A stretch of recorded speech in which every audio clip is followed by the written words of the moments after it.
Gabriel García Márquez en ese relato. Estaba vinculado con ese jovencito que llegaba con su esposa en el avión hacia Buenos Aires con la mitad del libro, lo decíamos, la otra mitad había sido trasladada de otro modo, pero la búsqueda era ahorrar para que finalmente esa obra maestra fuera publicada. Hasta esa instancia Gabriel García Márquez había escrito La hojarasca, La mala hora, El coronel no tiene quien le escribe, Los funerales de la mamá grande, pero era casi un desconocido. Fue esta su gran obra la que le permitió ingresar en lo que se denominó el boom latinoamericano y posteriormente el Nobel y convertirse en una referencia ineludible, especialmente para los periodistas, pero además para todos aquellos que gustan de la magnífica literatura y del realismo mágico. Y para poder comprender aún más la magnitud de esta obra, estamos junto a Marisa Moyano, quien es docente de literatura latinoamericana de la Universidad. Marisa, muchísimas gracias por estar. Buenas tardes. No, al contrario, es para mí un honor realmente hablar de García Márquez, digamos, uno de los puntales de nuestra literatura, de nuestra cátedra, de nuestros lectores, de nuestros jóvenes. Gracias a Dios todavía lo sigue siendo. Absolutamente. Quería hacer un aporte en relación favor. con lo que vos decías recién. Cuando él llega a Buenos Aires con con la mitad, digamos, del manuscrito y la otra mitad la envía después para entrevistarse con Porrúa, que era el director de la editorial sudamericana, que lo publica rápidamente. Ya había sido rechazado su manuscrito por Seix Barral en España. Es decir, alguien que no la vio. Absolutamente. No la vio, tal vez no lo leyó, supongo, porque en realidad dicen que Porrúa lee el primer párrafo y ya queda subyugado, digamos, por ese primer párrafo que a su vez ha dado lugar a estudios, a críticas, por la mezcla de tiempos, por los cíclicos, como mecanismo mítico fundamental. Pero bueno, es un placer hablar de García Márquez. Aún desde el realismo mágico, 100 años de soledad representa mucho de lo que ha sucedido en Colombia, y uno podría pensar hasta en la Latinoamérica, en sus múltiples variantes, en lo que fue el siglo XX, ¿no? Hay mucha de esa referencia. Está bien, está ligada con la niñez de García Márquez, con Macondo, con Aracataca, con toda su... esa etapa de su vida que terminó marcando toda su literatura, pero hay mucho de nuestra historia también en ese libro, ¿no?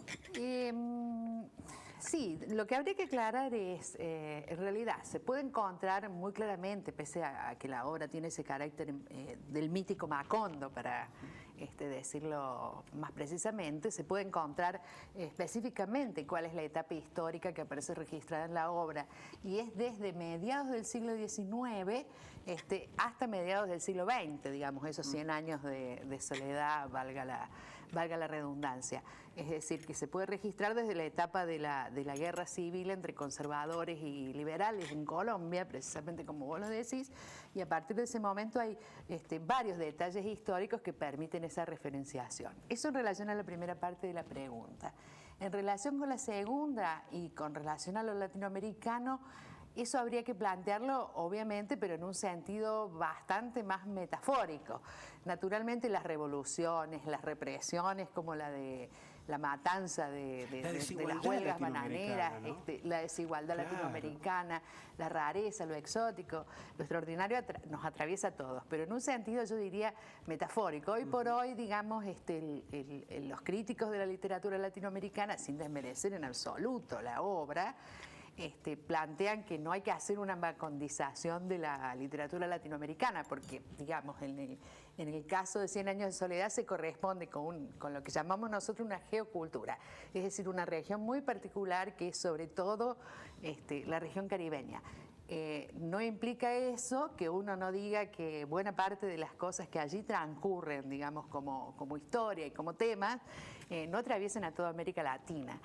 No porque sí, por allí algunos teóricos como Ángel Rama, por nombrar algunos, no quiero hablar de teoría, pero algunos conceptos por ahí son interesantes. Dice que América es una unidad atravesada de diversidad. Entonces dice, somos muy distintos. Pero ¿qué hay de común? Y dice él, una historia común de sometimiento y opresión. Y entonces es ese sometimiento, esa opresión, lo que decís vos, la desigualdad, las luchas, las guerras, las revoluciones, algo que atraviesa toda esta bigarrada literatura latinoamericana y bueno, que García Márquez supo condensar también.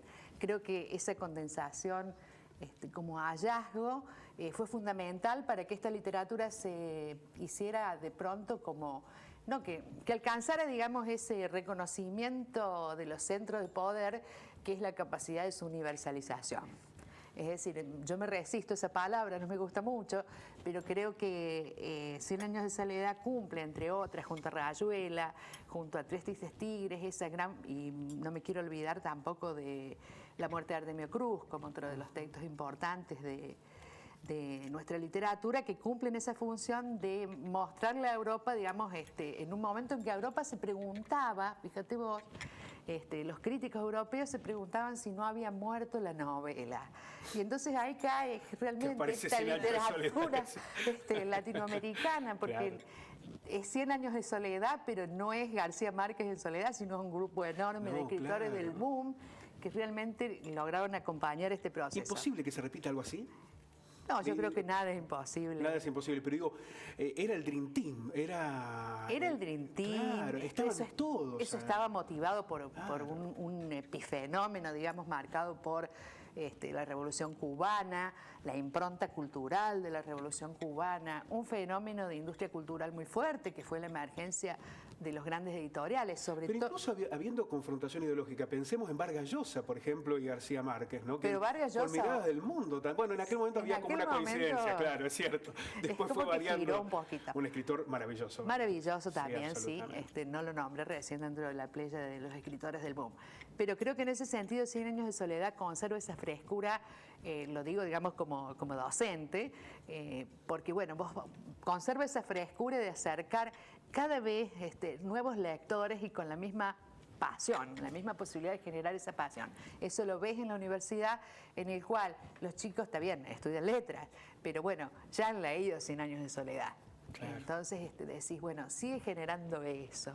Cuando vos me llamaste esta mañana para invitarme hoy al programa, yo me estaba riendo porque estaba cambiando esas cosas que uno hace en Facebook mientras toma mate a la mañana, cambiando mi pantalla, y había encontrado un cartelito que decía, leer te quita lo pendejo.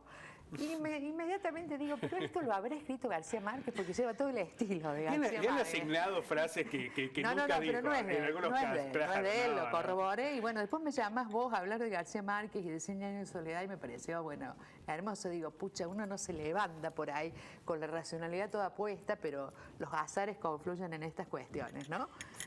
100 años de soledad es realmente la obra de América Latina para mí, junto con, como te dije antes, junto con creo que Rayuela. Ajá. Es decir, los grandes generadores del boom. Pero en este caso Rayuela ofrece otras dificultades de lectura, es decir, no está abierta a cualquier lector. Esta novela tiene esa capacidad de decir, cualquiera que se acerque quede enamorado, entrampado en este mundo creado por el autor, en esta ficción naturalmente suscitada a partir de sus propios rastros biográficos dentro del texto, pero nadie puede dejar de leerla, nadie puede dejar de comprenderla. Como ningún otro autor, la niñez marcó García Márquez. Digo, porque hay otros autores que marcan otros momentos de su vida. Bueno, Vargas Llosa también marca mucho la cuestión de la niñez o de la juventud en muchos de sus libros. En el caso de García Márquez parece definirlo, ¿no? Sí, no estoy segura como para decirte, digamos, no conozco todos los autores. Es un vicio profesional, no me animo a decirte sí. Pero probablemente sea uno de los que más, por lo menos, lo declara a esas influencias. Está bien, creo que crear el realismo, si bien él no lo crea, pero digamos es uno de sus referentes máximos, el realismo mágico en esa zona colombiana donde él vive, esas experiencias por las que atravesó vendiendo libros, siendo periodista, es decir, luchando de pronto por la profesionalización de la escritura, 100 años después que los escritores ya habían decidido que podían vivir de su escritura, y él pelearla tanto, ¿no? Para eso. Me parece que es una declaración fuerte del oficio del escritor, y creo que en este caso a él lo completa. Lo completa y lo llena además con otra cosa más que para mí es muy valiosa. Es decir, 100 años de soledad es un hito en su vida, y el otro es la obtención del Nobel, que creo que está directamente relacionada, aunque separada en el tiempo, y ese discurso maravilloso. Sin 100 años de soledad difícilmente hubiera habido un Nobel, a lo mejor. Probablemente. O a lo mejor hubiera llegado a otros, ¿no? Sí. Dentro del boom latinoamericano. con la deuda pendiente de Borges, que siempre tendremos. Bueno, a lo mejor no se lo merecía, es parte del exitismo argentino creer que tenía que tenerlo, no sé. Para mí me parece que, bueno, lo de 100 años de soledad y de García Márquez es un Nobel merecido, y te decía ahí ese magnífico discurso en términos ideológicos reivindicador de todas las luchas latinoamericanas, y en particular muchas que están refractadas en 100 años de soledad, como es la resistencia a las dictaduras, la importancia de las revoluciones, la defensa de derechos. Bueno, creo que las dos cosas completan un escritor magistral. Marisa, recién de alguna manera estuviste adelantándolo, pero quería consultarte, con motivo de los 50 años, ¿cuáles crees que son los elementos que hacen de 100 años de soledad un clásico de la literatura latinoamericana? ¿Por qué se inscribe como tal?